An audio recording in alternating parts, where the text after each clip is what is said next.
25 जनवरी को षष्ठीला एकादशी है।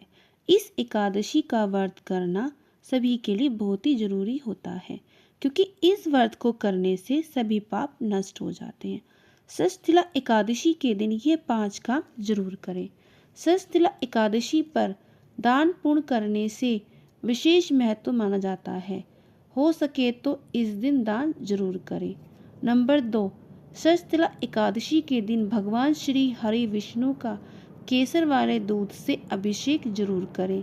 नंबर 3, छात्रों के लिए षष्ठीला एकादशी के दिन श्रीमद् भगवत कथा का पाठ जरूर करना चाहिए। ऐसा करना बेहद शुभ माना जाता है।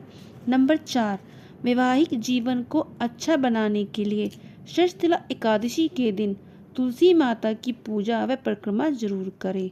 नंबर 5, इस दिन तिल डालकर हवन जरूर करें।